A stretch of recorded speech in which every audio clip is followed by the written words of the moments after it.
Hi, I'm James Schwabacher. I'm a third-year chemistry graduate student at Northwestern University, and I just completed my science Riot.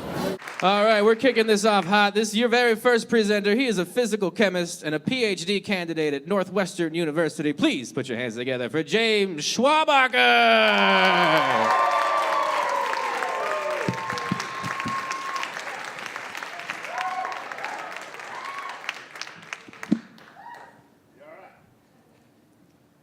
As a chemist, I'm tired of being the villain. Yeah, I can make poisons, pollutants, and bombs, but I can make the fun stuff too. Drugs, alcohol, condoms. You didn't see that coming. See, condoms are chemicals too.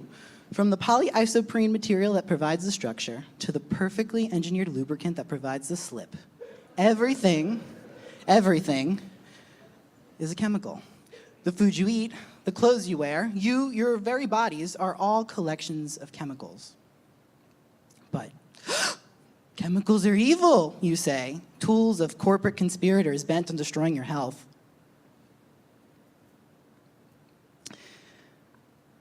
But you have forgotten all of the wonderful advances that chemists have given you, like clean tap water. Clean tap water just isn't good enough for you anymore. No, now you want unadulterated raw water from natural springs. Raw, which is just another word for dirty. As in actual dirt, not the fun kind of raw dirty.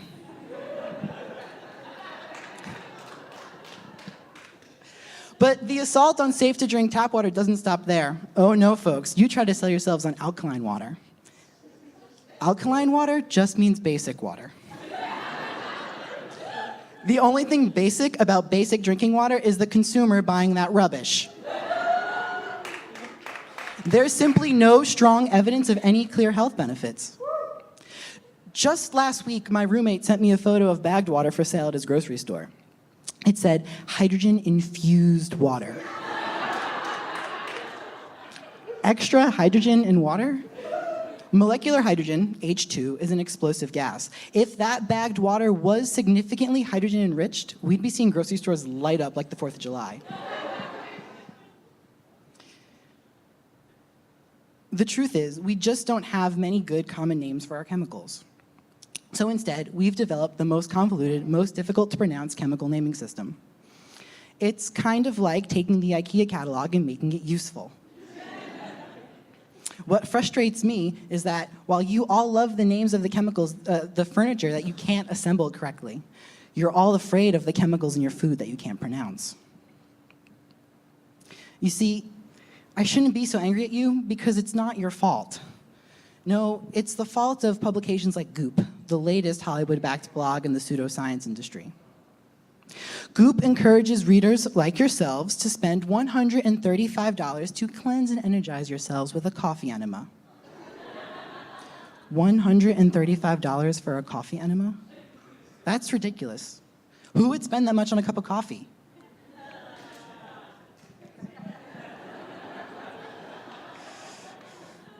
Now, don't follow Goop's advice and stick 137-trimethylxanthine up your ass. Just remember that's the name for the caffeine in your coffee. And the popular media is to blame too. You guys remember that show, Breaking Bad? I love that show, but watching it as a chemist is frustrating. Of course they couldn't be detailed and accurate. Who wants to be the one that provides the next generation of meth suppliers with detailed instructions? And hey, I get it. I don't want to give away my research secrets either. But Breaking Bad did prove an important point. Just because something is natural or derived from nature doesn't mean it's harmless. You'll never guess where the deadly poison ricin comes from. Castor beans. Just because something is synthetic doesn't mean it's harmful. Every New Year's Day, you turn to one chemical to survive your hangovers, ibuprofen. So this year, thank a chemist for Advil. And I get it. It can be a bit scary when you pick up your baby's toothpaste and read sodium didecyl sulfate in the ingredients list. You thought your kid would be older before you had to put soap in their mouth. There's nothing wrong about being mindful about what we put into our bodies, but we cannot forget about the context of the chemicals we're talking about. Ethanol filled with carbon dioxide? Great. You've got champagne for a good time. A room filled with CO2? I'm sorry to inform you, you're dead. Lead in your drinking water, avoid any amount at all costs. A little lead in your skin, that's some sick tattooing. Now, as part of my so far futile attempt to attain a PhD, I'm working on it, it's all right. Not quitting yet. I work really closely with lead. Close enough that I get a nice perk, free heavy metal testing. Now, I primarily work with lead in a specific form called lead quantum dots. Imagine a black sphere and shrink it down to be smaller than the fraction of a width of a single strand of human hair. Small enough, in fact, to interact with your cells on an intimate level. I work with many dots of lead, that small, and many at a time. Now, quantum dots are tricky because they're so small that I have to consider what's called quantum mechanics, which, for this sake, we'll just call really complicated physics for really tiny things. You see, the math and physics that are good enough to get us to the moon are suddenly insufficient, and I have to worry about other complicated laws to explain what I observe. So instead of calling them frustratingly complicated, really tiny lead nanoparticles, we just call them lead quantum dots. It covers most of it.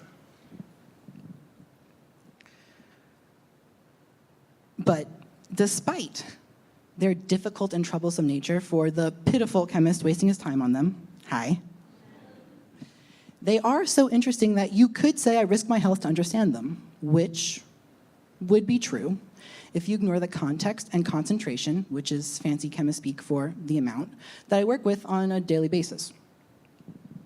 Remember when I said to avoid lead in your drinking water? Well, I never drink my quantum dots, no matter how closely those solutions resemble coffee.